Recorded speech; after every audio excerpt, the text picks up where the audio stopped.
the phrenic nerves, important for the right phrenic nerve to come down alongside the superior vena cava or superior cable vein in the English version. So it comes down laterally along the side of the right atrium. And then on its course, you will see later on its passageway close to the right pulmonary veins. On the left side, of course, we also have the left vagus nerve coming down and entering also the left phrenic nerve.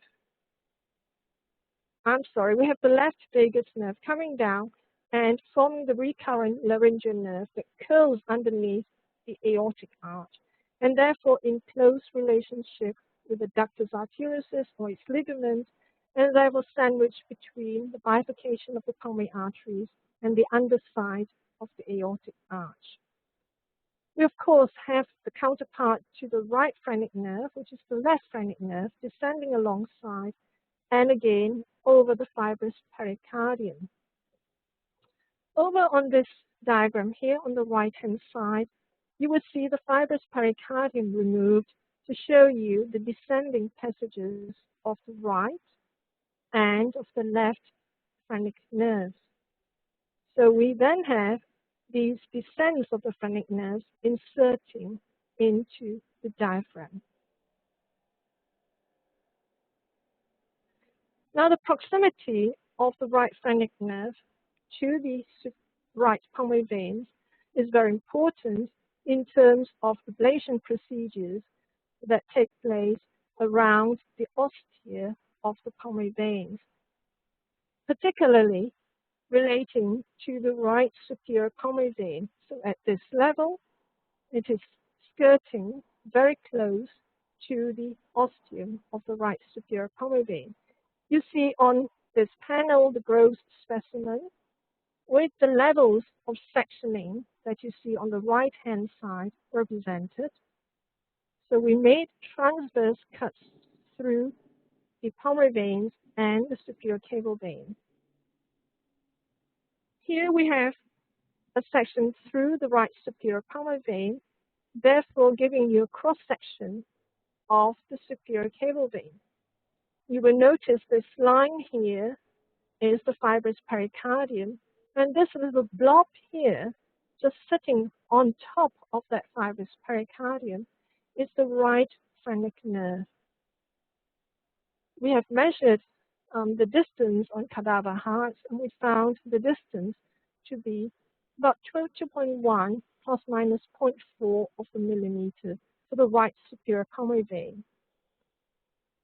Regarding the right inferior pulmonary vein, that distance is a little bit further away, being 7.8 plus minus 1.2 millimeters. So therefore, the proximity of the right phrenic nerve is much closer to the superior pulmonary vein on the right side than to the inferior pulmonary vein. We also looked at the relationship of the left phrenic nerve in cadavers, trying to find out the relationship of the left phrenic nerve with regard to either the anterior descending coronary artery or its counterpart, the great cardiac vein, or with regard to the obtuse marginal artery or its vein, or indeed other locations. And this slide summarizes our findings from our publications, Sanchez Quintana, and myself, and Jose Cabrera in 2009 and 2005. We found a lateral course in which it skirts over the vicinity of the obtuse margin of the heart, meaning it has a close relationship with the obtuse marginal artery and the obtuse marginal vein, which is important, of course, if you're going to be dropping down, leads into the obtuse marginal vein.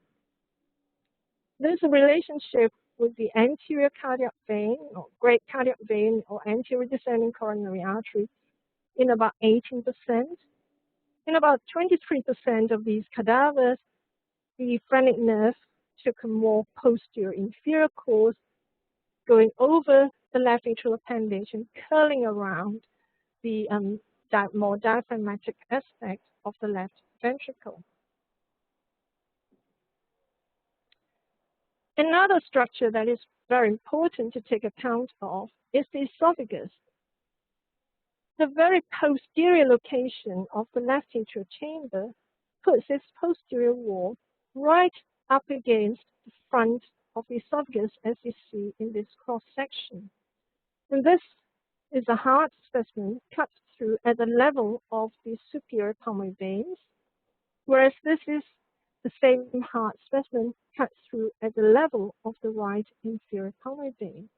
So the position of that esophagus is not static. As you can see, it has a variable relationship either directly behind the posterior wall, or more to the right, or more to the left side. And similarly, you can also observe the relationship of the descending thoracic aorta at various distances from the posterior wall of the left atrium or from the ostium of the left pulmonary veins. By taking a longitudinal cut through the heart, we demonstrate for you on this panel here the relationship of that descent of the esophagus hugging the back of the posterior wall of the left atrium.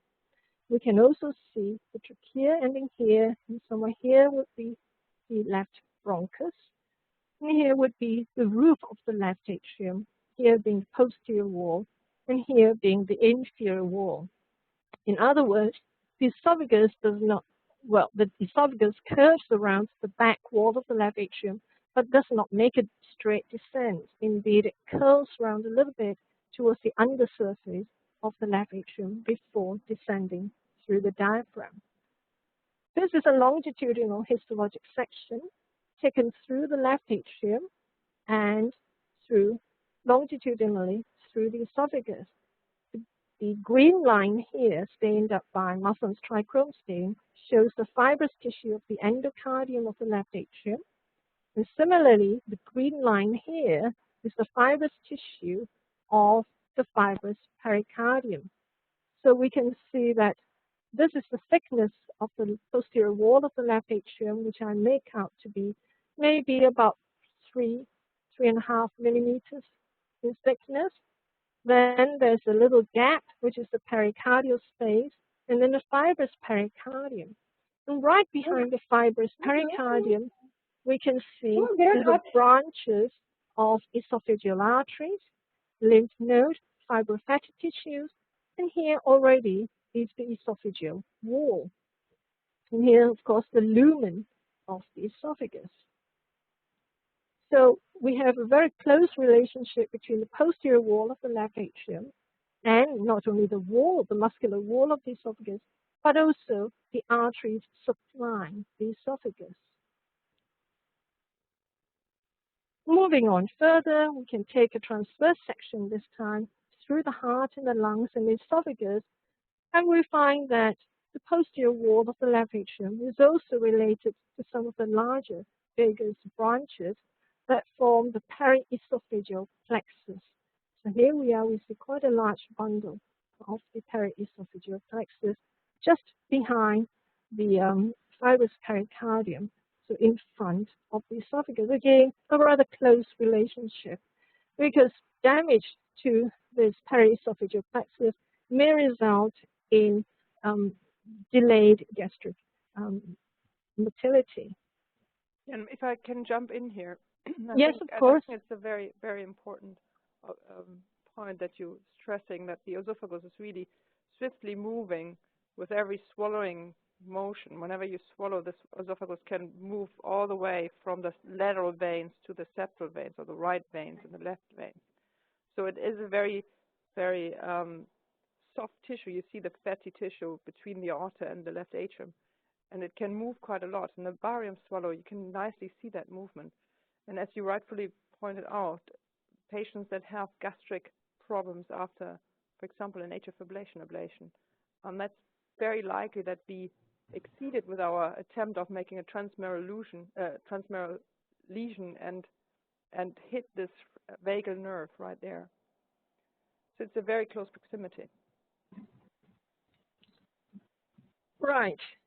Any other comments, Sabine? Shall we move on to the next part? Absolutely. I think we should move on. I think it's a very Okay. nice picture altogether to keep in mind when thinking about where the esophagus is and where the phrenic nerve is in relationship. Sure. Now I would like to move to the next topic, which is to emphasize the spatial relationships of the chambers and the cardiac valves. And these are some still images taken from the endocast that I prepared many years ago. This is the sort of front view, if you like, but a little bit tilted to my mind, to show you the right heart chambers are not strictly right, nor the left heart chamber strictly left. We can see the right atrium, right ventricle, pulmonary trunk here, but in between the right ventricular inflow tract and the outflow tract, we see the aortic root. We see very little of the left ventricle from the front. We see a little bit of the left atrium, which is the left atrial appendage. Instead, you see more of the left atrium when you look at the heart from the back, because it is the most posteriorly situated of all the cardiac chambers. Also note the relationship between the pulmonary arteries, the right pulmonary artery and the left pulmonary artery, to the top of the left atrial chamber. The right superior and right inferior pulmonary veins pass to the back of the right atrium to get to the lungs. Specifically, the right superior pulmonary vein passes rightward between the junction of the right superior cable vein and the right atrium. However, when you look up the heart, for example, from the left anterior oblique kind of projection, so we're looking up from the apex, we can appreciate how the right ventricle wraps around the left ventricle. So the left ventricle appears more or less circular in fashion, with the coronary sinus and the great cardiac vein curling around its perimeter, marking for you the approximate site of that mitral annulus. Some more pictures this time. Again, anterior-posterior view versus right lateral and left lateral views to emphasize for you that the left part of the heart, or left heart, left atrium, left ventricle, can be visualized better by looking from the left side of the heart. You see practically nothing of the left heart when you're looking from the right side of the patient. And very important to realize or appreciate that the ventricular outflow tracts, both the right and the left, are not parallel in the normally structured heart. In other words, the right ventricular outflow tract passes CAF-led, if you trace from apex to the pulmonary valve, that passes CAF-led and over the left ventricular outflow tract, which is underneath it. So the left ventricular outflow tract, when traced from apex to the ascending aorta, goes leftwards and rightwards and headwards. So we have a very important crossover relationship between right and left ventricular outflow tracts. Can I jump in again and yes, of course. Maybe add that with this very nice picture in the middle, that you can, if you come back from your echo projections, you can very nicely see that the aorta is a very central structure in the heart. You can see that nicely on all three projections. And in fact, that the right ventricular outflow tract, which becomes interesting when you have to ablate, let's say, an ectopic ventricular arrhythmia from this area, crosses over that aorta, and it gives you very nice guidance. If you have, for example, a catheter that marks the aorta, and I'm sure Yen is going to point that out a little bit later, how to find these important structures like the aorta in the middle of the X-ray picture, if you want so, during a case. So aorta is a very important marker to get oriented, and the second, I think, very important marker to get oriented in a heart is the AV plane, which very nicely can be seen in the lateral projections. And you see on the left picture, you can see nicely that the right atrium and the right ventricle are nicely separated. And on the right picture, on the left lateral projection, you can see that the coronary sinus is such a nice marker of that same level. So keep that in mind as we progress to the later parts of the talk. These are kind of two major structures that allow you to see essentially the heart if you enter the cath lab and try to get oriented. Thank you, Sabine. These are very relevant remarks, particularly the very central location of the aortic root being related to both the pulmonary outflow tract, the left atrium, and the right atrium. And we'll look at these in a bit more detail shortly. But note on this picture also the different levels of the pulmonary valve versus the aortic valve and the angulation that these two valves take. So they're not in parallel and they're not at the same level at all. And here we show you the tricuspid valve plane, and the mitral valve plane is just behind there. So next we move to the various chambers and just touch briefly on the sinus node and atrioventricular node.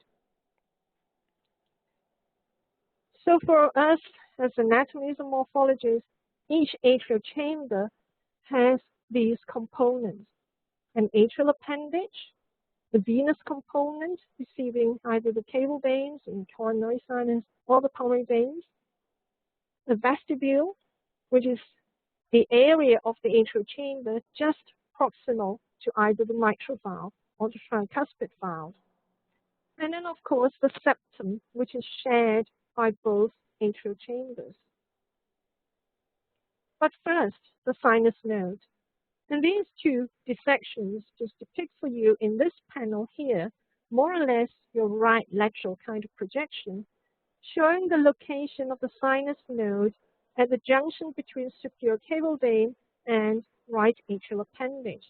And by the way, this whole structure is the right atrial appendage here, not just this part of the atrium.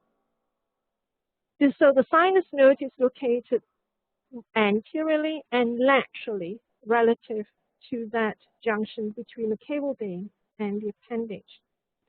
In this dissection, the heart is rotated around, so you're looking at it more or less from the anterior aspect. And we again show you that sinus node position. And you will notice that I've put in dotted line the borders of the sinus node, but actually the nodal borders are not discrete. The nodal cells, specialized nodal cells, expand to various extents into the working atrial myocardium, as depicted by these little prongs of dotted lines. Incidentally, in this particular heart, there was an extension of atrial tissues over the outside of the superior cable vein to quite some distance, about 2 centimeters in all. The atrioventricular node, of course, is located in an area of the right atrium, which is described as a triangle of Koch. In this dissection, we have opened up the heart as if you're looking at it in a right anterior oblique kind of view. But to do that, I have split away the free wall of the right atrium, which is primarily the free wall of the right atrial appendage, so that you see the crista terminalis and the pectinate muscle. So I flipped that backwards to show you the junction between the superior cable vein and the right atrium. And I put it in dotted line, the location of the sinus node. The atrioventricular node is encased or is located at the apex of the nodal triangle, which is bordered anteriorly by the insertion of the septal leaflet of the tricuspid valve or the annulus of the tricuspid valve. The posterior border of triangle Koch is marked by the tendon of Todaro, which is located within the musculature of the eustachian bridge. At the apex of the triangle Koch is the central fibrous body, of which the membranous septum is an integral part. The inferior border of the nodal triangle is marked by the orifice of coronary sinus and the vestibular portion of the right atrium. So here I've put in the location of the atrioventricular node. I've drawn it more or less like a frog with two legs because it has a nodal body and it has inferior extensions which have been implicated in the slow pathway of AVNRT. And I've also put in dotted line here the common or typical flutter isthmus or cable tricuspid isthmus that is ablated in this region. So from the annulus of tricuspid valve passing through to the eustachian valve guarding the inferior cable vein. Usually in about 10% of individuals there will be a dip or the sub-eustachian sinus or a pouch in this position. The wall composition of the flutter isthmus is usually smooth vestibule anteriorly, then a whole range of muscle bundles and fibrous tissue in the middle, and then more fibrous tissue posteriorly. Over here, the smooth vestibule between the orifice of the coronary sinus and the annulus of the tricuspid valve is usually described as the septal isthmus.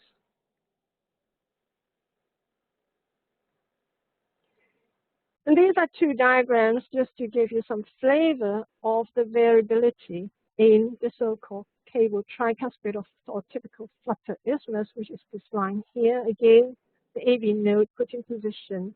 And on transillumination of one of these hearts, you can see the various muscle bundles and the thin areas made of more fibrous tissue than muscular tissue. Can I come and comment once more? If you Yes, of course. Maybe go one slide back. Mm-hmm. I think it was a beautiful depiction of how close once you would choose to make a very septal line very close to the coronary sinus catheter, that you actually come very close to that inferior input at one of those prongs that you pointed out here with where you put the AV node. And although the line is shorter, if you connect the tricuspid annulus to the coronary sinus and then to the IVC, you risk coming quite close to the AV node, and that is really one of the inherent complications if you do a very septal line. So although the other line, where you have your dotted line, is much longer, it's much safer from an AV nodal conduction point of view.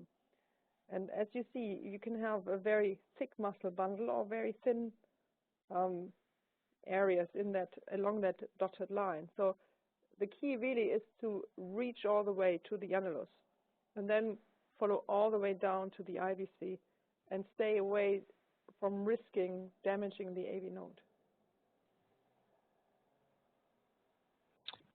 Okay, so now we want to know what can be the potential obstacles for accessing the coronary sinus.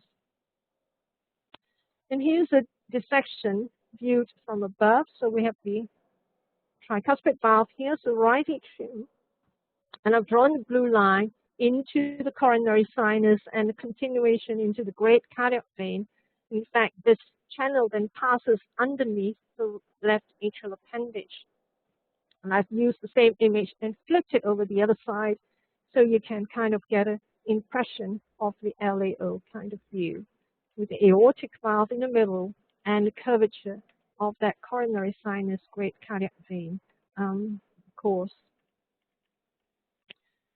Now, the first valve that you will encounter as you're coming through from the inferior root via the inferior cable vein into the right atrium will be this structure here, which is the eustachian valve. So this is quite a regular looking kind of eustachian valve, a bit triangular in shape, not too high, not too short, and not too low down. But occasionally you may come across one of these, which is known as a Chiari network formed by the remnants of the right-sided venous valve that forms itself into a kind of fishnet configuration, sometimes also involving the Zodesian valve over the coronary sinus. Jan, can I ask, would we actually feel that if we would have that kind of I think so. If you come through here and you get entangled within this Chiari network, you may find it a little bit more difficult to kind of move your catheter around once you get into the right atrial chamber.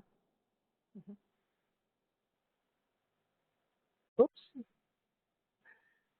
What about the Zodesian valve? Well, it takes various shapes and forms. Sometimes you have no Zodesian valve, unguarded, which is quite rare. But more often you will have a membrane with varying degrees of fenestration, or you may have strands. And very rarely you come across one of these situations where you have a large flap forming that Fabian valve. The orifice is tucked in behind that flap. So you may then find it quite challenging to enter this particular variation of Fabian valve anatomy. And I think we now come up to a question time. Can we move over to the question, please?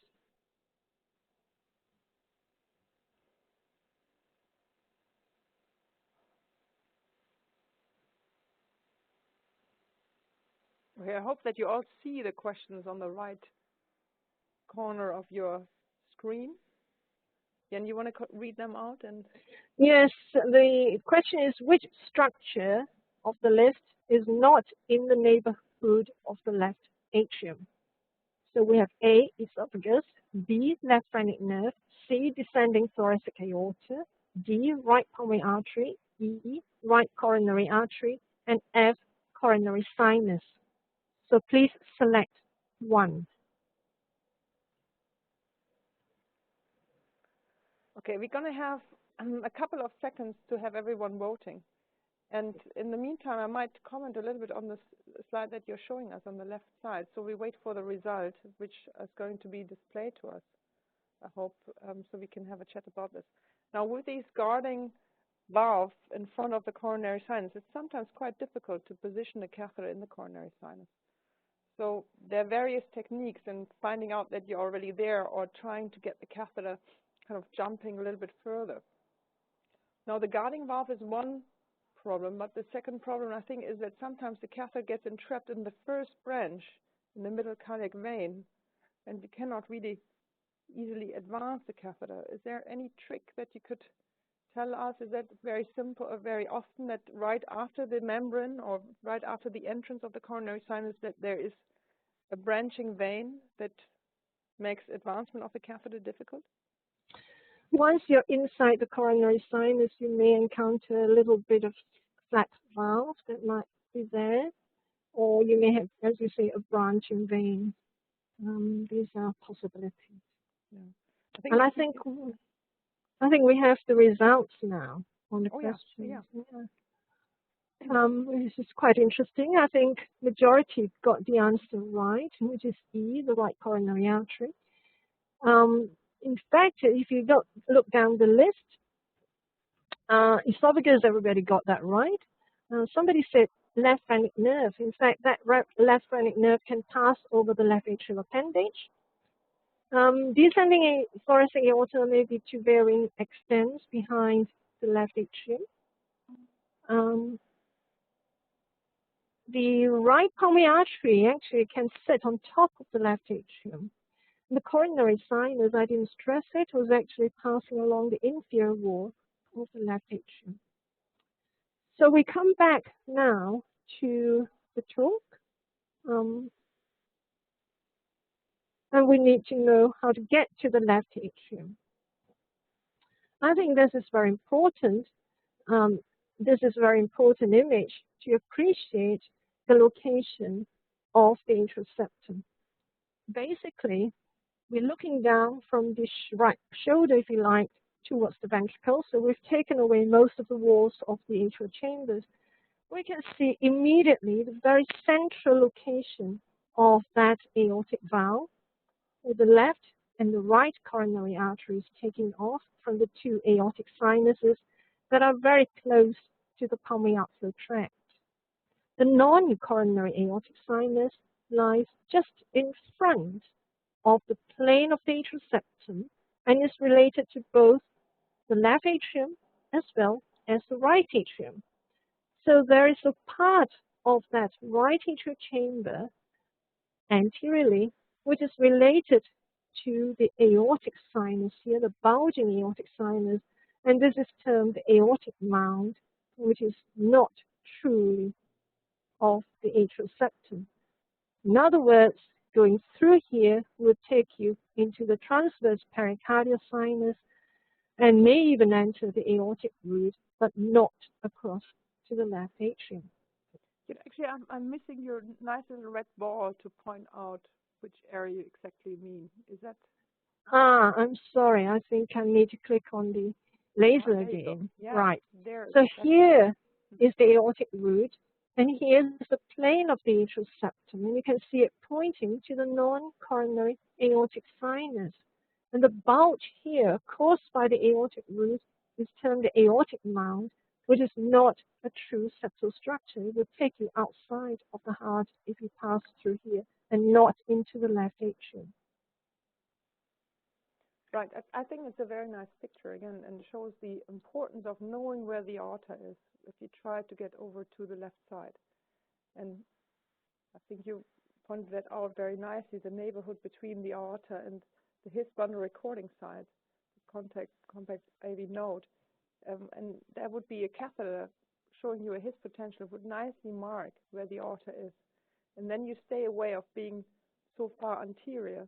Can't yet see that in this projection, but I'm sure you're going to show absolutely. I think I'm trying to put the red dot here in the position of the His bundle, so you can see how closely related it is to the aortic root. Okay.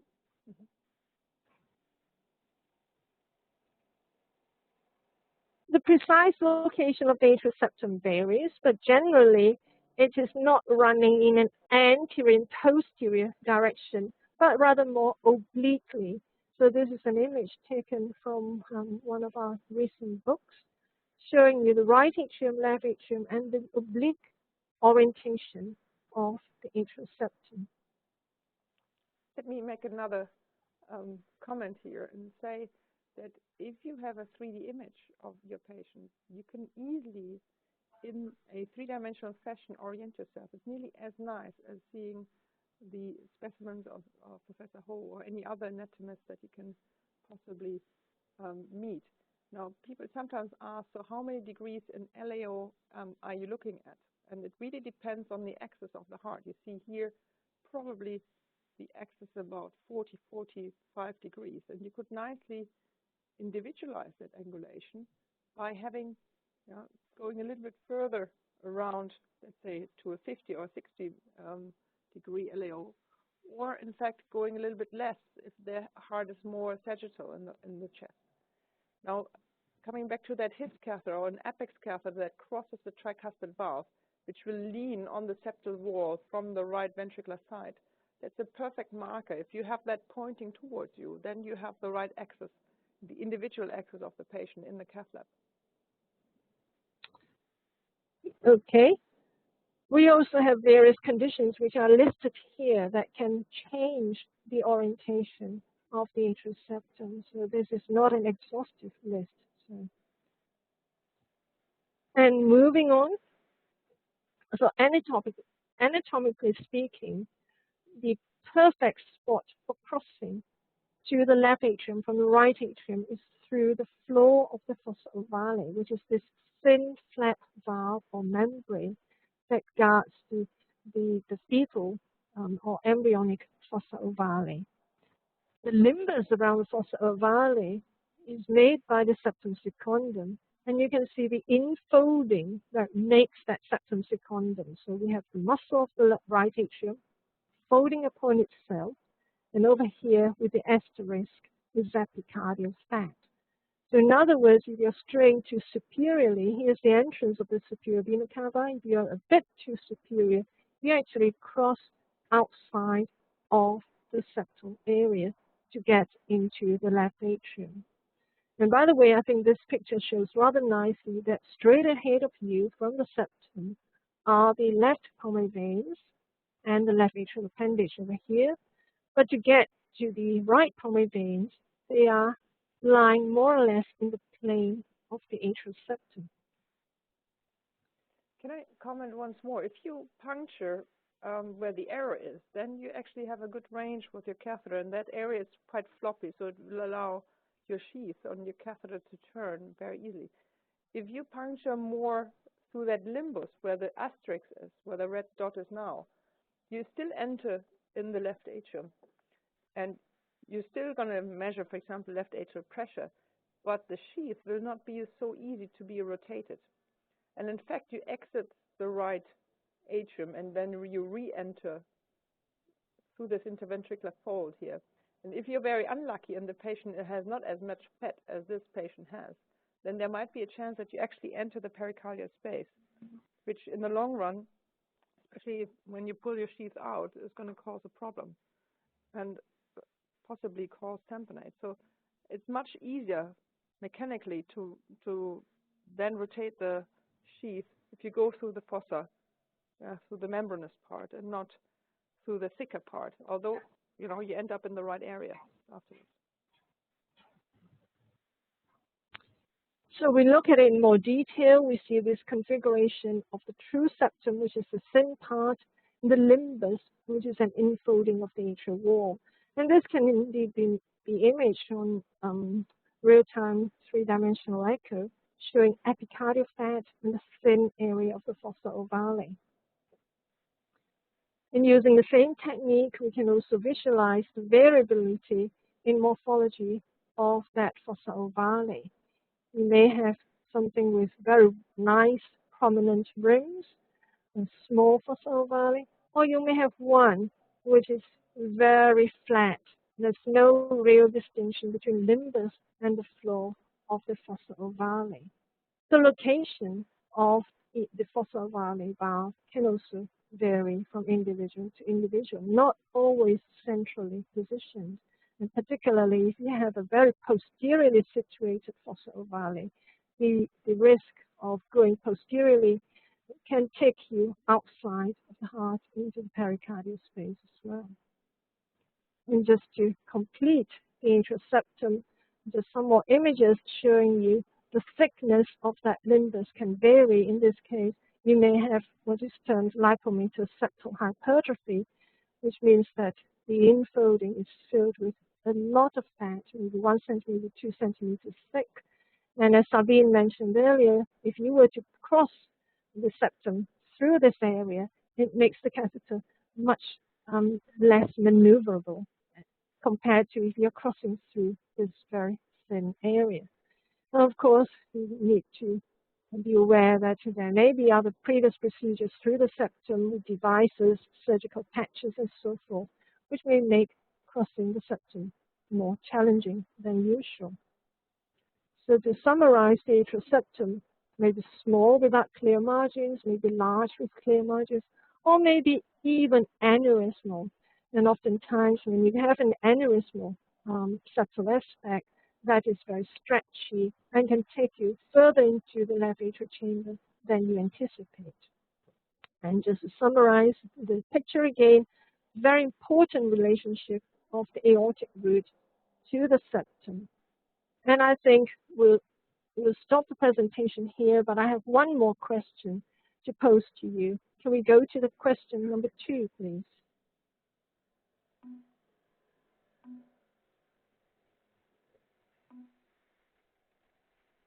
Which aortic sinus is closest to the atrial septum? The right coronary aortic sinus, A, B, the non-coronary sinus, C, the left coronary sinus, or D, none of the above. You actually have the picture in front of you, so I expect 100% correct answer. So again, in the time that people vote, let me try to explain. There were a couple of questions from the audience. And one of the questions was, what are the radiographic markers to find the septum? And I think it's worth pointing out that there's not always these first jump in the right atrium and then the second jump in the fossa, because sometimes the limbus is not as pronounced as you've shown it. And this picture actually shows you very nicely that sometimes it can be very shallow, and sometimes you have a beautiful second jump, and then you know exactly. Now, as you know, my personal practice is that I mark where the aorta is with my His catheter, and I mark where the coronary sinus is with my CS catheter. And I'm not sure if you can help me to point that out, but on the middle picture of what we see here, you could see that you have a shadow of the right atrial posterior wall, which very nicely imposes on X-ray as well, and you would see where the aorta is. I don't know if you could move your red ball because my mouse is not checked. I can't because we're on the polling on the. Oh yeah, so maybe we go back to the answers. So can we go to the answers first then? And then we can go from there. Okay. Yeah. Well, I'm rather surprised actually because you do have the picture in front of you, and you should all get the correct answer, which is B, the non-coronary aortic sinus. Because here you find that the right and the left coronary sinuses are more anteriorly situated. Okay, so we move back to the present. Can we move back to the presentation? Okay, I've got my red ball back. Shall we let's go back. I think this is so important that I need to go back to this particular picture. Here we are. Here's the atrial septum. Here's the non-coronary aortic sinus just facing the atrial septum. The left and the right coronary aortic sinuses are not in the vicinity of the atrial septum, but instead in the vicinity of the right pulmonary outflow tract and the pulmonary valve. Sabine, do you This is think? a very nice projection. So if you would think that you would sit just the opposite way and sitting in the ventricles and looking backwards, it's very nice if you have, as I said, the catheter, the his sitting here, marking where that non-coronary to right coronary cusp is. And then if you go forward to the next slide, I think that was a nice depiction. One more slide. Oops. Yeah. This one? This one is probably not so bad. So here you could see where the coronary sinus is. It would be marked by your catheter. Most people do have a CS catheter in anyway for the atrial fibrillation ablation itself. And by having these two borders, you have the CS that gives you kind of an anterior border, and you would have the shadow in REO. You would have the shadow of the right atrium very nicely here. You should aim to something in the middle third in between. You should not go too high. Just go for the next slide. One more. Here, this may be a good place. So here, this is like an REO projection. Here's the aorta. Here's the posterior wall, and you would see that on X-ray as well. This is a beautiful 3D reconstruction from echo. And then you could pull back your needle, and you would possibly jump if you're in the picture, in the case like where the red dot is at the moment. And then you could make sure, if you watch the REO projection, REO 30 should do, that you're not too posterior and you're not too anterior, you're not getting too close to your his catheter. So if you're staying in the middle third, you should be aiming exactly at the fossa. That gives you most of the time a good projection. And then what I do personally is I puncture an LAO, so I can see when I actually tend the fossa, like invisibly, but I can see when I push the needle forward how I pass behind the his catheter, and I'm within the shadow and above the CS catheter, so that I'm being in the right area. And I do puncture with intracardiac pressure, so I see the pressure rise of the left atrium. If I would be too far anterior, if I would hit the aorta, I would see a very high pressure rise, and then I would see systemic pressure, and I would just pull my needle back and aim a little bit more posterior. But that is a very nice projection, REO, to hit that fossa directly. So I hope that we have answered Dr. Hussein's question, and please keep on texting these questions, and we can interrupt and show specific parts of the slides again. Sabine, can I ask you how many questions have you received? Because we are getting close to the end of the session. Yeah, there was another question earlier, and I saw it unfortunately a little bit too late, where someone asked a trick on how to cannulate in the coronary sinus if it's difficult. And the suggestion was to come from the crista terminalis like in a big loop and then come in. Now, I can quickly tell you my tricks. The trick is initially to come from the tricuspid annulus and come from more like a his position and deflect the catheter down, because most of the valves, the Sabesian valves that guard this coronary sinus ostium, are are kind of opening to the top.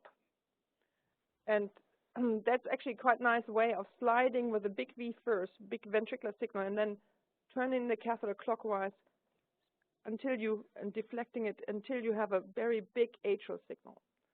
And then you're in the ostium, and then you can carefully advance the coronary sinus catheter. Or, if it's really, really difficult, I come with a superior axis coming from above. But as described here by the colleague, I think it's Dr. de Carrera, you can come with a big loop, but I find that very difficult to negotiate in the coronary sinus, because then you have a lot of action from the ventricular contraction, because the catheter lies on the isthmus, and you have some movement in that direction that kind of kicks you a little bit away from the ostium. Okay, Sabine. Shall we? Do you want me to coming up? But I think we should just go on. There was a question of if you always need to put a CS catheter if you puncture the left atrium. You certainly don't have to. There's no rule that you have to, but it's such a nice marker for the anatomy, because it nicely shows you, again, on this picture as we see it now, the coronary sinus in the REO plane is marking very nicely the AV plane. And you don't have to do it, but it's actually making things easy. And actually, it's very nice for, let's say, left-sided pathways to see where the pathway is bracketing. Or if you do pulmonary vein isolations, you can pace from the coronary sinus and see if you have already isolated, and it makes the differentiation to the pulmonary venous potential much easier if you have a CS catheter. But there is no written rule that you have to have one. Okay. What do you want me to do? We're coming up nearly to time. We've got about 8 minutes maximum. Shall we stop at the atrial chambers or what? Sabine? Well, I have a small indication here that I should let you talk and should not interrupt too much. So I think we just go and see how far we get. Okay. Right. I'm going to talk a little bit about interatrial connections, the left atrium and the pulmonary veins. So the atrial chambers are not connected only at the septal level, but we also have other muscle structures that can connect right and left atrial chambers. And of course, the most well-known one is Bachmann's bundle, crossing the front of the atrial chambers. But there are also various muscle strands, sometimes some thinner, more slender, some bigger and broader, connecting, for example, the right superior pulmonary vein to the back of the superior cable vein, or between the left atrium to the intercable area of the right atrium, or between the coronary sinus and the left atrial musculature. So these are numbers of percentages were taken from a series of heart specimens we dissected out. In talking of the left atrium, of course, a lot of attention has been focused on the pulmonary veins, particularly the pulmonary venous sleeve. In fact, these are not new inventions. They have been described very, very long time ago, more than 100 years ago, in fact, in the description by Keith and Flack when they made the discovery of the sinus node. They included a diagram in which the pulmonary venous muscle sleeves were drawn in, also the superior cable vein muscle sleeve drawn in, but no inferior cable vein muscle sleeve. But in this longitudinal section, we can see that muscle sleeves are extensions of left atrial myocardium going over the outside of the pulmonary venous walls, extending towards the lung hilum. So they are thicker near to the area that we've marked as veno-atrial junction, but of course anatomically there are no discrete borders between atrium and vein. The wall thickness of the muscle sleeve fades out as you go towards the lung pulmonary segments, and also you find interruptions in the muscle sleeve, and also clusters of autonomic nerve branches, and usually in the region of the veno-atrial junction. Staying with the left atrium for the moment, They are particularly with regard to the thickness of the left atrial wall. And this is just a series of consecutive autopsies in which there were majority with no AF and fewer numbers with atrial fibrillation recorded in the history. 3 spots were made, 3 spots of measurements between the superior pulmonary veins and between inferior pulmonary veins and a central location. The only significant difference were found in the central location and also in the inferior location between the pulmonary veins, between those without atrial fibrillation and those with history of atrial fibrillation. And finally, for the left atrium, there's an area of interest, particularly relevant to encircling the left pulmonary venous ostia. There is a ridge, so-called ridge, that separates the left superior pulmonary vein from the orifice of the left superior pulmonary vein from the left atrial appendage. In fact, this ridge, although it appears as a ridge on the endocardial surface, is actually an infolding of that left atrial wall. And in the vicinity of this left lateral ridge, as it were, you may find pits and dens in the atrial wall leading up to the os of the left atrial appendage. The left atrial appendage itself varies in morphology, generally finger-like in shape, as you see here. Sometimes that finger can point forwards over the pulmonary trunk or over the left coronary main stem. Sometimes it can point backwards. Sometimes it is shorter, sometimes longer, and so on and so forth. But what is important in terms of closing the ostium of the left atrial appendage is that just underneath the neck of the left atrial appendage, you will find the circumflex artery, and also usually the great cardiac vein comes up here and curves underneath the location of the left atrial appendage. So Sabine, I think I will stop here for the lecture. Oh, actually, I got instructions that we could continue if you are happy. But I had a short question.